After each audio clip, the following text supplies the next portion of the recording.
सत साहिब सतगुरुदेव की जय।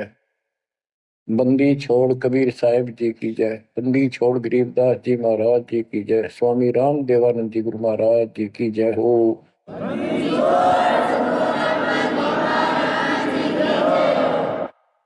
सर्व संतों की जय, सर्व भक्तों की जय, धर्मी पुरुषों की जय।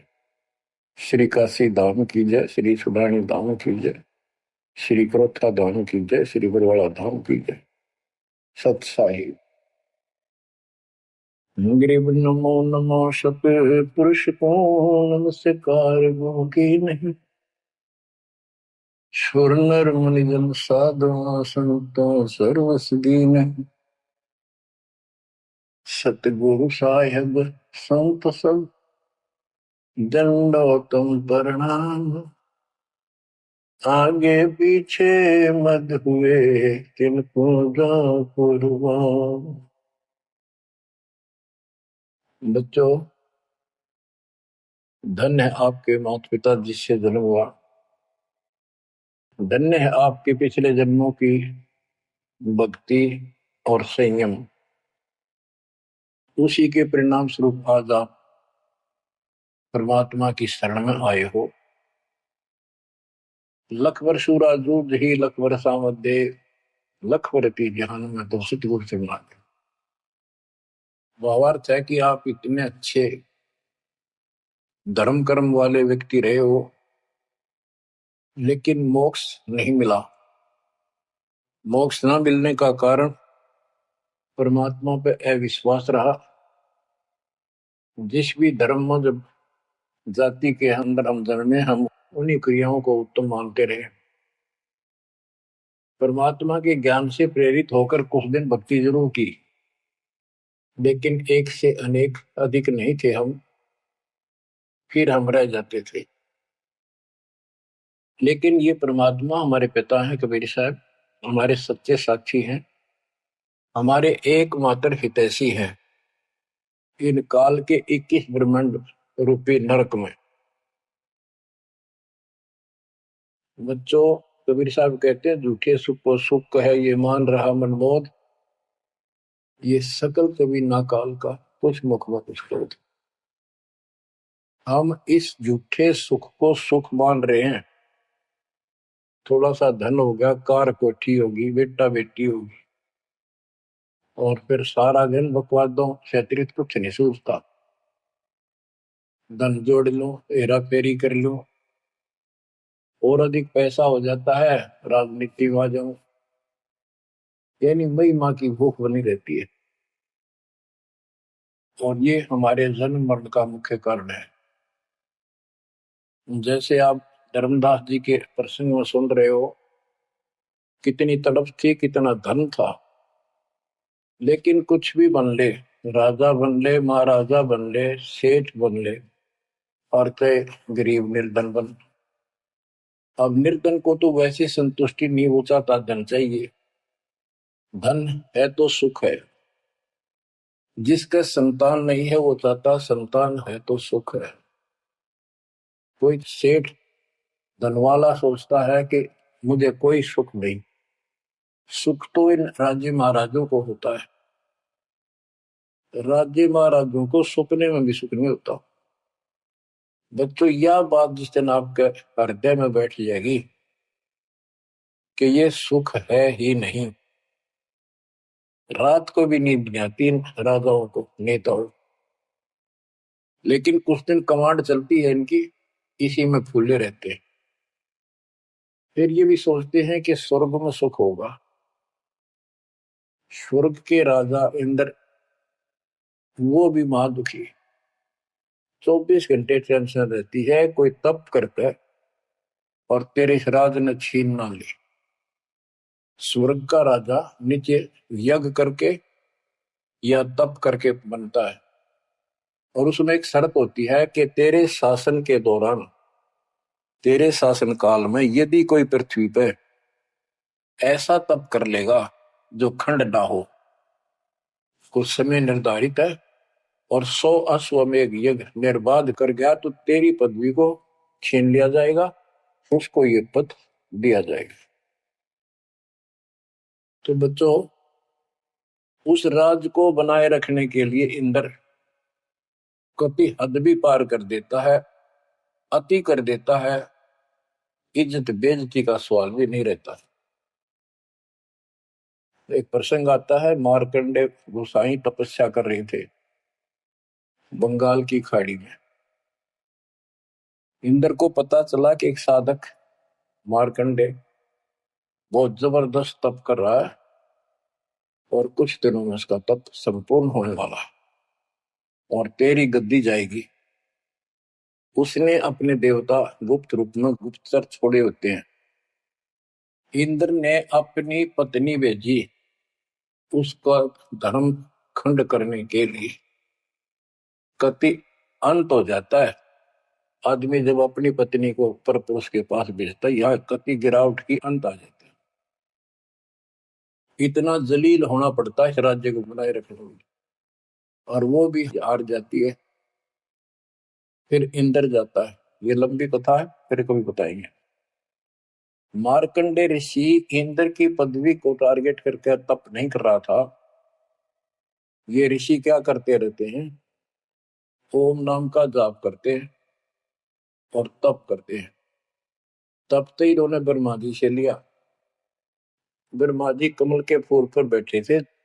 जब वो होश में आए, कमल जल पे होता कमल का फूल, सब जगह जल ही जल था। आकाशवाणी हुई कि तप करो। यह आकाशवाणी उसने भगवान की मानी। 1000 वर्ष तप किया। फिर आकाशवाणी हुई सृष्टि रचो, यानी जीव उत्पत्ति करो। तो कहने का भाव ये है बच्चों, फिर बाद में इनको वेद मिले, ब्रह्मा ने वेद पढ़े। ये सारे ब्राह्मण ब्रह्मा की संतान है। इनका सबका गुरु ब्रह्मा जी है। ब्रह्मा जी ने इनको बताया ओम नाम का जाप वेद में लिखा है। बच्चों, ब्रह्मा जी ने वेदों को पढ़ा। उसमें यजुर्वेद अध्याय 40 मंत्र 15 में ओम नाम है। चारों वेदों में कहीं और दूसरा नाम नहीं, ना दोबारा ओम नाम का जिक्र है। तो इन्होंने ओम नाम तो वेदों से ले लिया और तब आकाशवाणी मान ली भगवान की ब्रह्मा जी ने। तो ऋषियों ने उसी आधार पर साधना की। मार्कंडे भी वही डले डो रहा था। उसको इतना जरूर पता था कि इंद्र का राज एक आने गानी ओम के जाप से ब्रह्मलोक प्राप्ति होती है। तो वो ओम नाम का जाप करता था, उधर से वो तप भी करता था। ओम नाम के जाप से ब्रह्म लोक प्राप्त होता है। गीता अध्याय 8 श्लोक 13 में गीता बोलने वाला प्रभु कहता है, ओम इति एक अक्षरम ब्रह्म विवहारं माम अनुसमरण ये पर्याति पदम देहम स याति परमाम गतिम। मुझ ब्रह्म का केवल एक ओम नाम है। जो इसका अंतिम सांस तक भक्ति करते हुए शरीर छोड़ के जाता है, वो ओम नाम से मिलने वाली परम गति यानी ब्रह्मलोक को प्राप्त होता है। ब्रह्मलोक प्राप्त होता है, ये कहां प्रमाण है? श्री देवी महापुराण। श्री देवी जी दुर्गा जी राजा हिमालय को बताती है। राजा हिमालय कहता है जी मुझे मोक्ष मार्ग बताओ। वो देवी का परम भगत था। देवी ने राजा हिमालय को बताया कि ओम नाम का जाप कर इससे ब्रह्म की प्राप्ति होगी। दिव्य आकाश रूपी ब्रह्म लोक में रहता है। इति सिद्धम, ओम नाम के जाप से ब्रह्म लोक प्राप्ति है। गीता अध्याय 8 श्लोक 16 में लिखा है कि ब्रह्म लोक में गए साधक भी पुनरावृत्ति के अंदर है, दोबारा जन्म मृत्यु में आते हैं। अब जो साधना कर रहा है उसको कति उत्तम मान कर कर रहा है, ना तो करे को नहीं, इच्छा ही नहीं बड़ा उसकी। बताओ, इनको ये नहीं बता तुम कर के रहे हो, इसका प्रतिफल क्या हो। एक कथा सुनाऊं, छोटा सा चुटकुला, सच्चाई है, चुटकुला नहीं, उदाहरण। दास के पास एक बहन अपनी दूसरी बहन को लेके आई। उसका पति शराब पिया करता और रोज पीटे, झगड़ा रखे। तो जो लेके आई थी उसका पति भी इतना नालायक था। परमात्मा ने दया करी, वो सुधर गया और तगड़ी भक्ति करने लग गया, खूब सुधर गया। चर्चा होगी गांव में। तो वो बहन बोली जी मैं तो अपनी बहन को देख कर आई हूँ, इसके तो सारे सुख हो गए। मैं बेटी आपके भी होंगे, आपको ये हमारी मर्यादा का पालन करना पड़ेगा। वह बोली जी मैं ये व्रत ना छोड़ दूं, 16 शुक्रवार के व्रत करती हूँ। 16 शुक्रवार के व्रत करने हैं, वो तो 5-6 हुए हैं मेरे। मैं बोला बड़ा नाम लेना बेटी, वो सब त्यागने पड़ेंगे। ये व्रत रखती किस उद्देश्य से है, कि लाभ होगा आपको। फिर तो वो बहन बोली जी बताई थी किसी ने, अब तेरा पति शराब छोड़ देगा। मैं बोला पहले 16 शुक्रवार व्रत के प्रतिफल बताऊं के उसे, इसका लाभ क्या है। ये आन उपासना ये डड़े ढोने वाले क्या बताते हैं कि एक बहन का पति परदेश में गया था और वो 2-3-4 साल तक आया नहीं।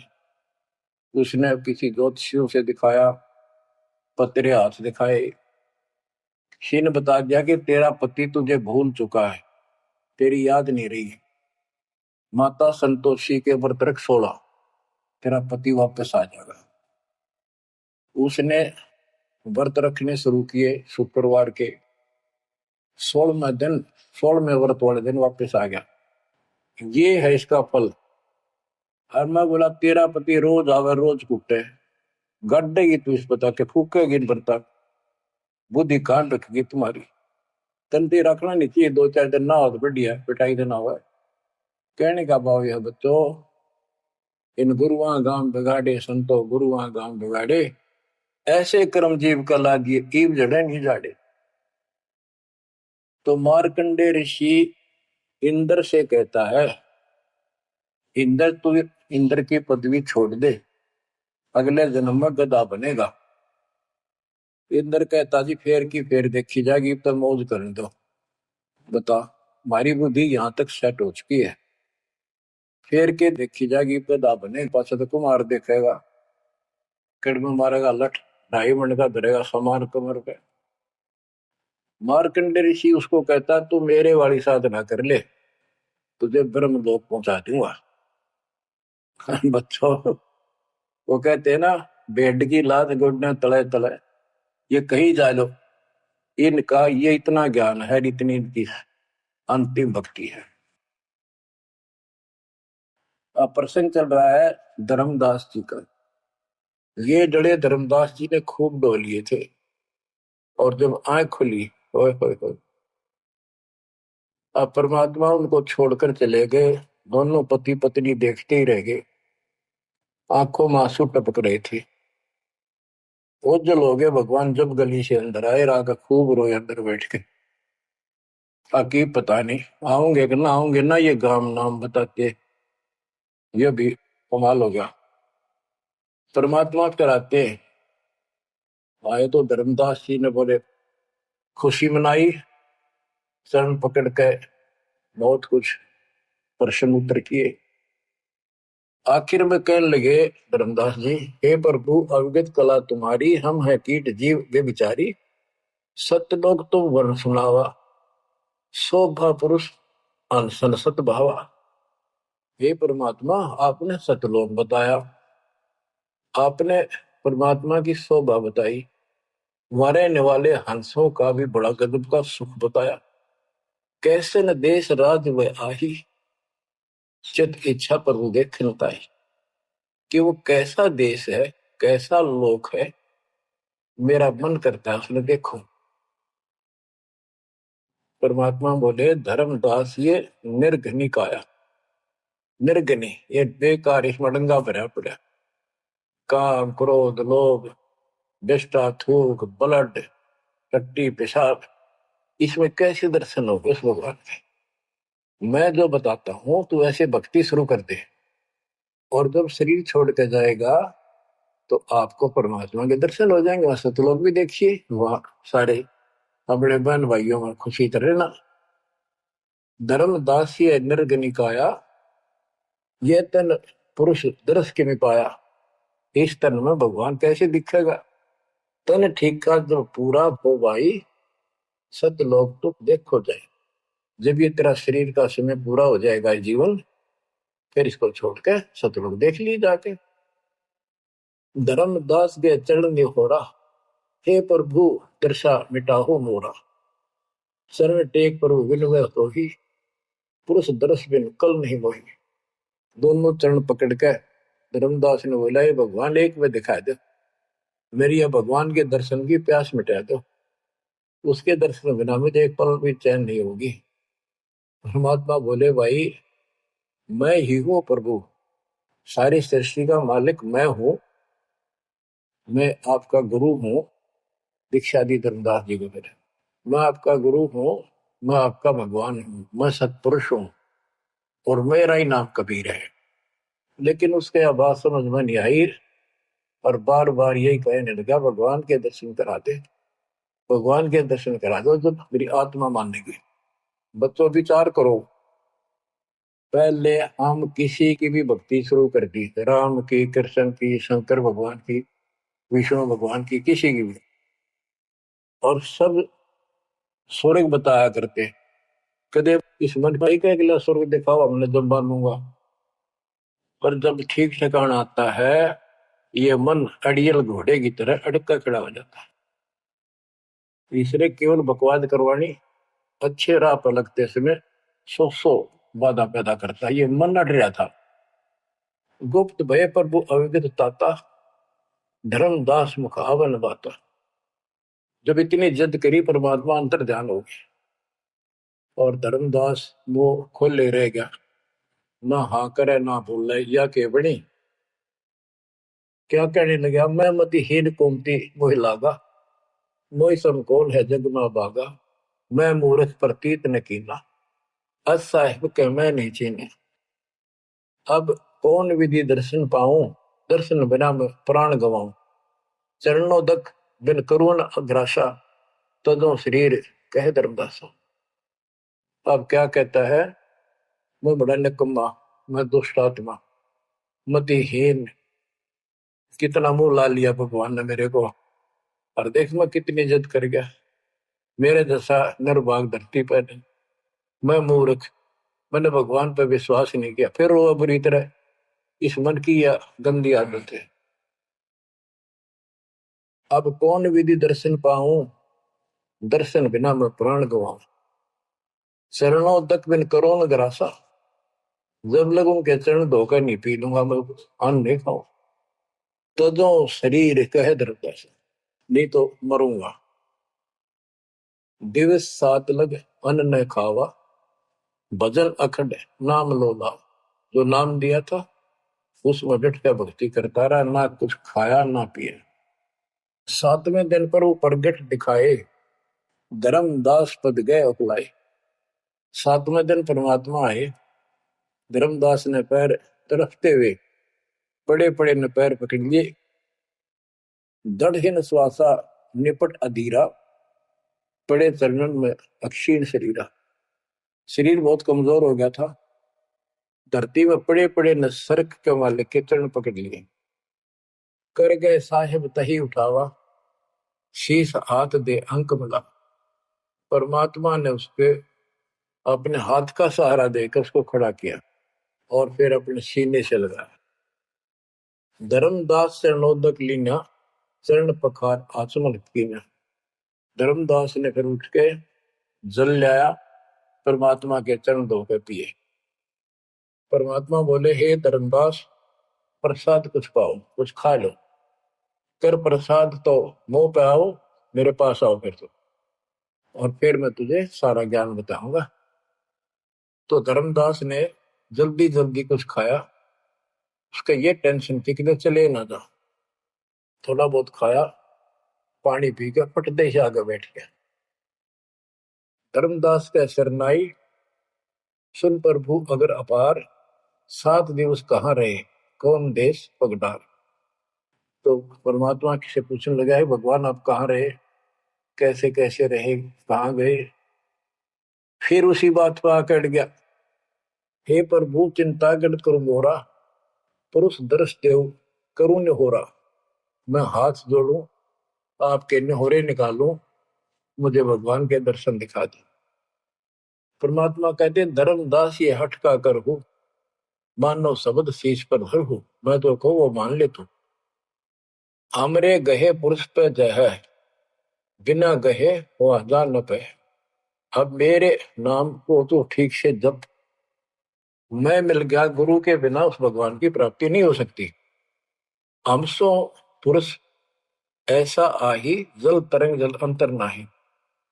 कि भगवान मेरे में इतना अंतर समझ ले, इतना भी अंतर नहीं है। जैसे समुद्र से लहरें उठती है, लहर और जल अलग नहीं होता।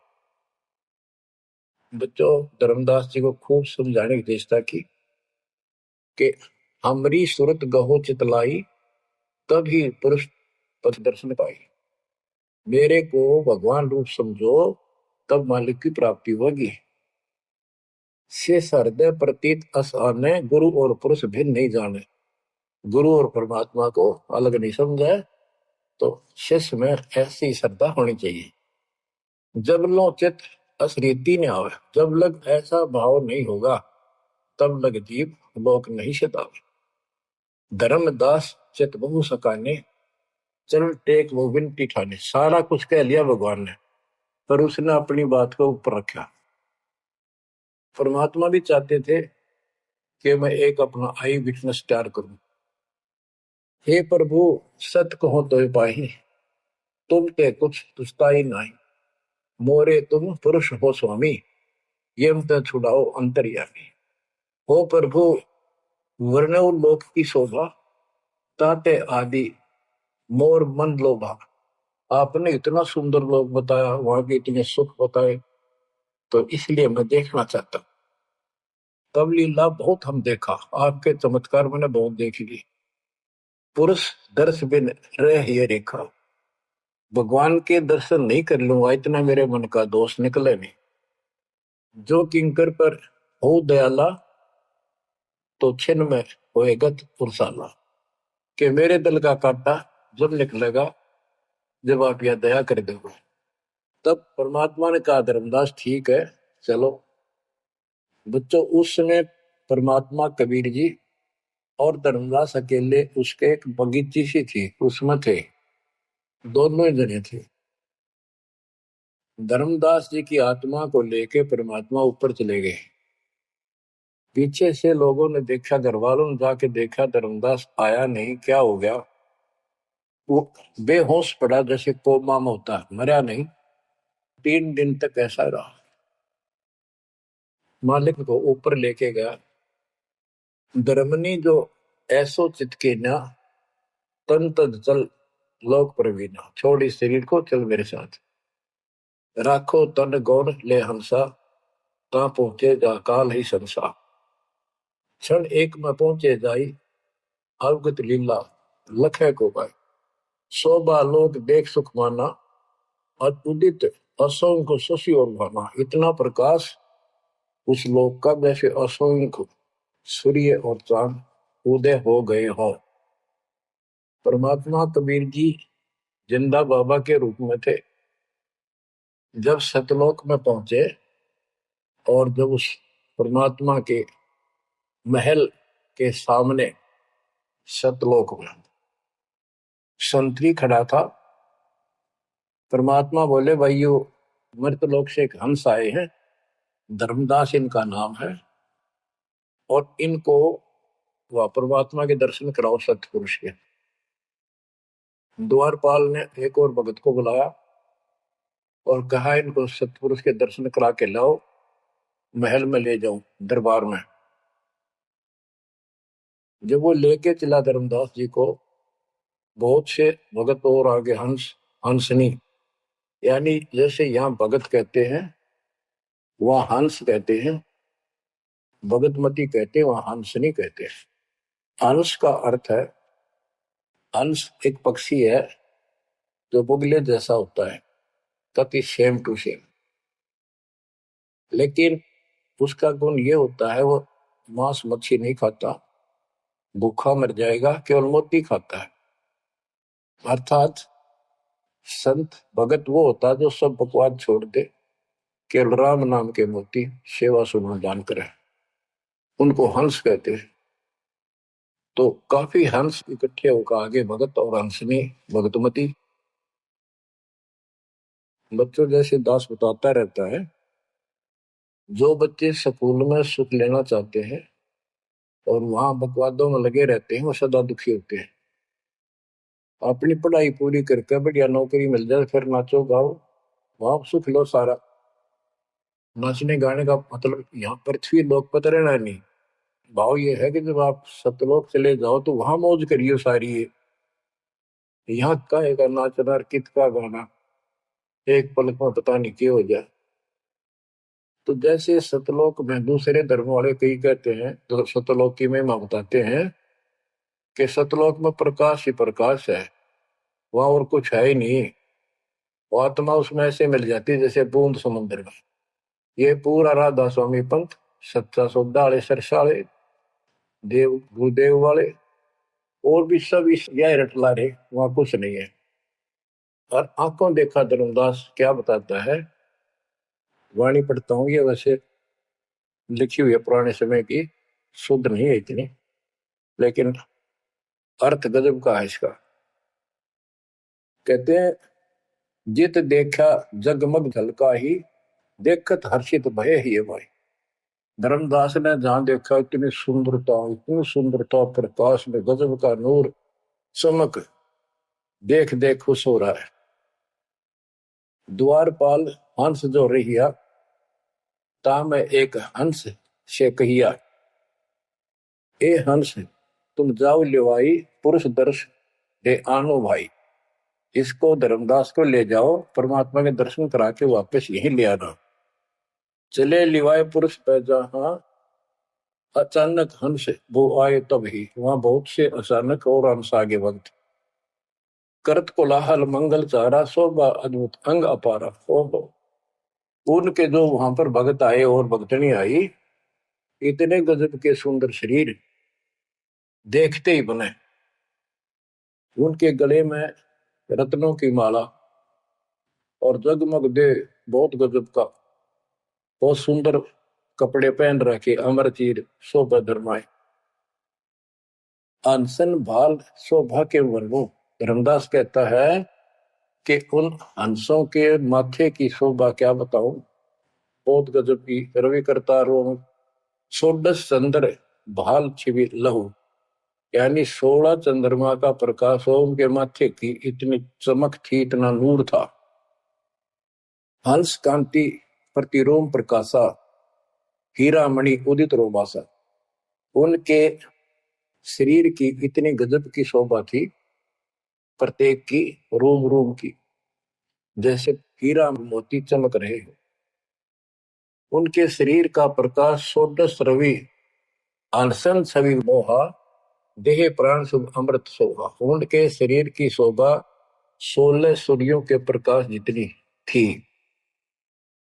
अब वहां भगवान के दरबार में पहुंच जाते हैं वो लेकर के, सिंहासन से भी देखत मनमोहा। ओहो, सुरती हंस अग्रानी अगाने, सत्य पुरुष सकल देखत अरसाने। वहां लेकर गए नाचते गाते हुए। जब उसने भगवान को देखा, धर्मदास जी ने, तरह गजब का प्रकाश, एक रोम शरीर के बाल की चमक, करोड़ सूर्य करोड़ चांद मिला दे।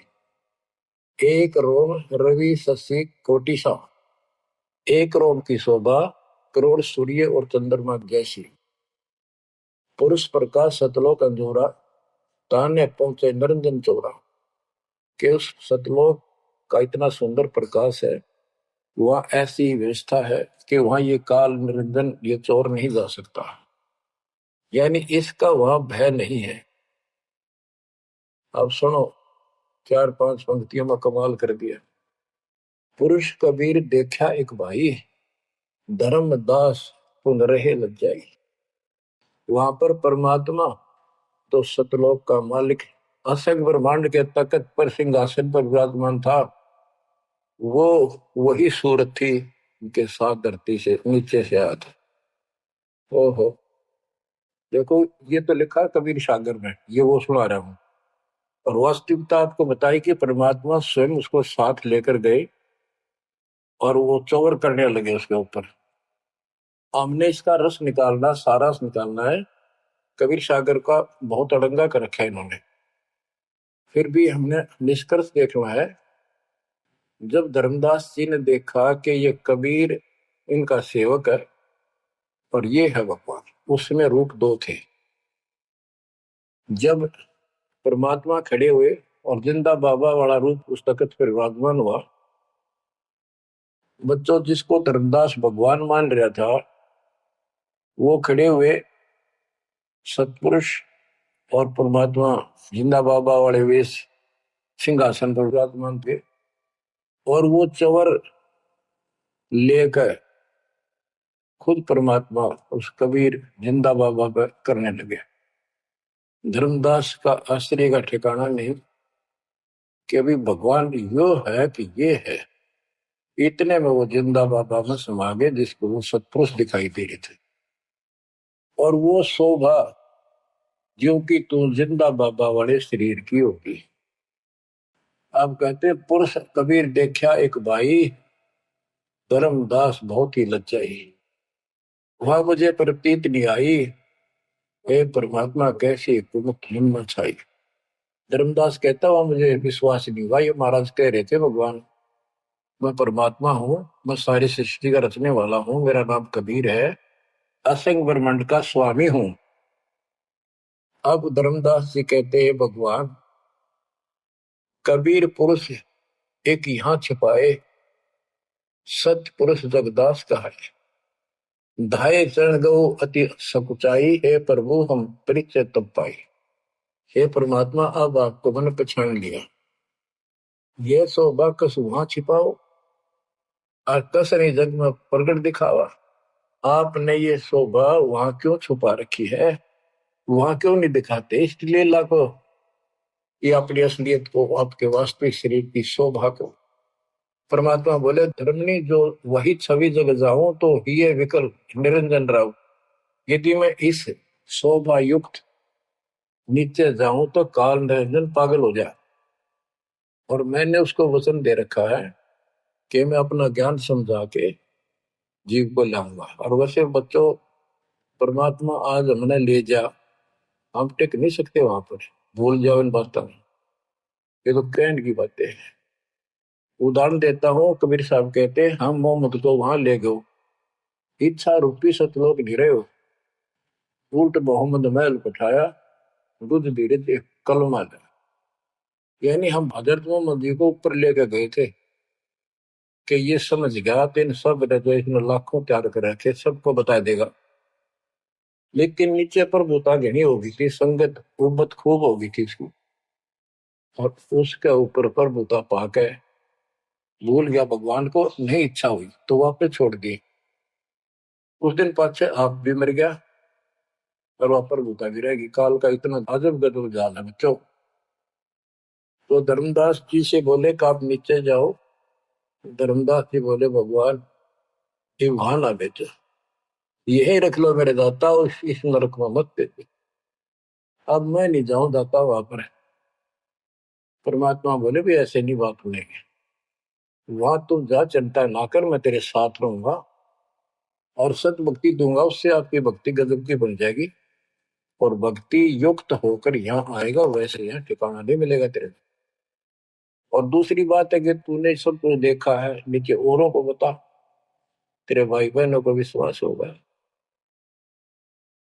धर्मदास कहता है मोहे राख लियो महाराज हमसे बिगड़ी है, मोहे राख लियो महाराज हमसे बिगड़ी है, बिगड़ी है महाराज हमसे, बिगड़ी है महाराज हमसे, बिगड़ी है हमें नांगा लो महाराज, काल की नगरी है तुम्हें ना भेजो महाराज, काल की नगरी है।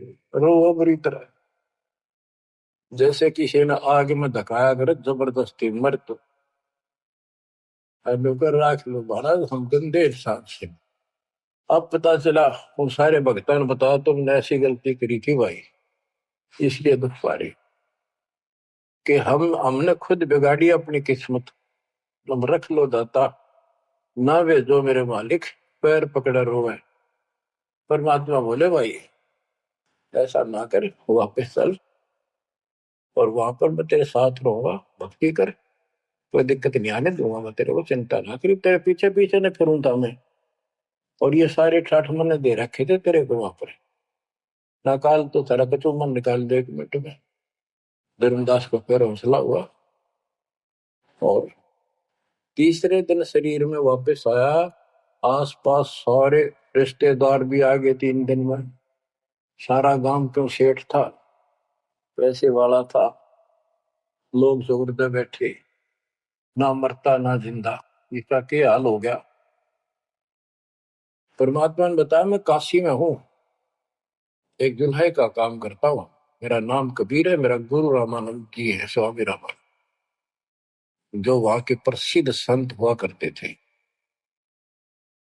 धर्मदास जी सचेत हुए, उठे तो देखा चारों तरफ हाहाकार मच रहा, वो जिंदा हो गए तो एकदम खुशी की लहर आ गई।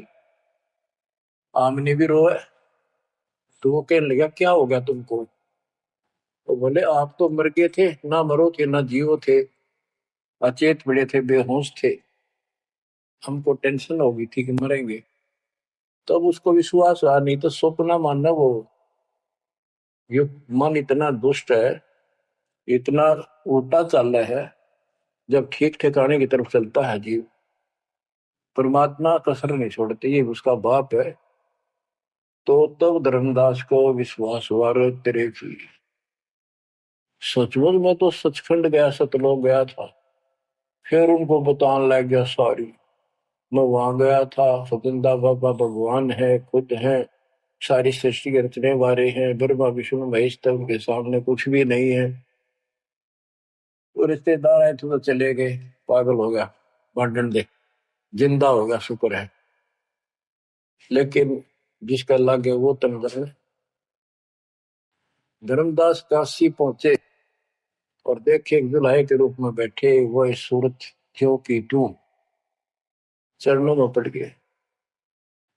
आसपास के कॉलोनी के लोग आगे, दुल्हे बताओ, पूछे कौन है ये, सेठ है, ऐसे ऐसे कांधोगढ़ का प्रसिद्ध सेठ है। और सब नौके देख किसी पागल हो रहे लोग इस नीरू के पुत्र को भगवान मानते हैं, इनकी अकल पर पत्थर पड़ी। यानी जुलाहे भी ये बात बोल रहे हैं, जो देखा वो यही कहे। धर्मदास जी ने चरण पकड़ कर छोड़े नहीं, परमात्मा गलती बहुत होगी, हे दयालु माफ करो। जब परमेश्वर ने उसको कहा बच्चा तेरा दोष नहीं, इस काल ने सबकी बुद्धि फेर रखी, और जो भी ये सारा संसार आपको दिखाई देता है ये कुछ भी नहीं है। 1 सेकंड में मृत्यु हो जाती है इंसान की, और फिर कुत्ते गधे बनाकर छोड़ देता है। इसने तो सच्ची भक्ति करने नहीं देनी, या सच्ची भक्ति या जैसी भी आस्था मैं ही जीवों की बनाए रखे हुए हूँ।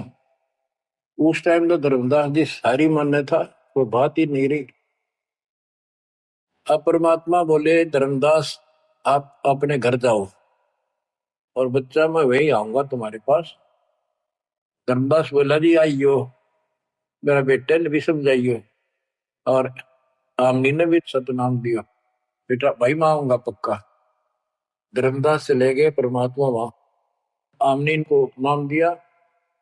और धर्मदास जी बोले जी मेरा एक पुत्र है नारायण दास, उसको भी समझाओ। धर्मदास जी ने नारायण दास बुलाया, क्या जा भाई, गुरु जी आई, भगवान आ रहे हैं। बैठ गया, परमात्मा ने जो ज्ञान सुनाया उठ के चल पड़ा। फिर बुलाए तो भी नहीं आया, अगली बार भगवान ने खूब कह लिया, बुला ला भाई तेरे बेटे ने नाम दे दूंगा। धर्मदास गया, बेटा आजा, नारायण दास कल्याण हो जाएगा, काल के जाल में फंस गई। वो कहता पिताजी आपकी मति मारेगी, इस जुलाए ने आपको बुद्धि भ्रष्ट कर दिया, देवताओं को छोटा बताता है ये देवताओं की निंदा करता है, मैं न इसके दर्शन भी करूं। धर्मदास ने खूब कह लिया पर लड़का मानना नहीं। धर्मदास जी रोने लग गया महाराज के चरणों में, दाता एक का पुत्र मेरा हरियो काल के मुंह मजाक है, दया करो दाता, इसको शरण में ले लो दाता। हे भगवान मैं बहुत दुखी हूं। परमात्मा बोले बेटा मैं समझाऊं तू समझावे और इसकी माँ समझावे, कि तुम्हारे से ज्यादा इसका हमदर्द कौन हो सकता है। जब ये आपकी नहीं मानता तो भाई इसको छोड़ दो। ये महाराज इन्हों के छेड़ा जा है, ये महाराज समझाओ इसने। परमात्मा बोले भाई यू काल का दूत भेज रखा तेरे घर पे, कति चौगर ते तो बांध रखा तू, या बात मान ले मेरी। अब काल का दूत का धर्मदास का दुख हुआ इस बात का। आए इकलौते पुत्र ने गुरु जी काल का दूत क्यों बतावे हैं। परमात्मा बोले कि तेरा बेटा कहां पर है, उसको एक बार ले आया यहाँ पर। धर्मदास बोले बेटा चल तो कुछ ना सुनिए, बैठ जाओ बस। वो आ गया। परमात्मा ने उसकी तरफ ऐसे आशीर्वाद वाला हाथ किया और धर्मदास से बोला देख ये है तेरे बेटे की बॉडी के अंदर, इस शरीर के अंदर यू काल बैठा। उसका शकल देखी उसने छोरे के अंदर से, वो वास्तविकता थी उसको काल के दूत की। ओछा माता, लंबे दूत, विकराल शरीर। परमात्मा बोले यू बैठा इसके अंदर, यू काल का दूत है, ये कभी भी नाम नहीं लेगा ना तेरे साथ चलेगा। जब धर्मदास बोला नारायण दास है, जा बेटा जा, जा कर ले काम कर ले काम। चरणों में पड़ गया, भगवान मेरा तो बीज नष्ट हो गया, हे भगवान मेरा तो वंश ऊपर चला गया, बताइए काल पैदा हो गया मेरे तो। परमात्मा बोले वंश ने के चाटेगा, तू पीछा छुपवा ले यहाँ से बेटा, क्या करेगा इस वंश का। ये तो काल खाई खुराक का पहल पोशाक का यम का बकरा पड़ता है, लेकिन हमारा तो रंग चढ़ रहा है। लोग के कहेंगे, फलाना के कहेगा, संतान ना हुई तो संपत्ति का कैसे होगा। कई बीमारी बांट रखी है, कई रोग ला रखे काल। परमात्मा बोले ठीक है, तेरे को मैं अपना बच्चा अपना हंस भेजूंगा, और आज से 1 साल के बाद तेरे घर में पुत्र उत्पन्न होगा, उसका नाम चूड़ामणि रखना। उस समय बताते हैं धर्मदास की उम्र 80 साल की हो चुकी थी और आमनी देव भी वरदौलिये थे। ये धर्मदास के आप विश्वास हो, ये मालिक हे परमात्मा इस उम्र में कैसे बच्चे होंगे हमारे, हम तो कति व्यर्थ हो चुके हैं। तब दाता ने कहा देख उधर देख, तेरे आंगन में एक छोटा सा बच्चा ऊपर से आया, आंगन में हाथ पैर मारे नो, एक पत्ते के ऊपर लेट गया आकर, साथा है वो पत्ता से, ये तेरे घर में 1 साल के बाद आएगा। इतने बहुत दान हो गया। कुछ विश्वास कुछ अविश्वास, परमात्मा की दया हुई, आमनी को गर्भ रहा, 9वें महीने 10वें दिन बच्चा हो गया, नाम चूड़ामणि रखा।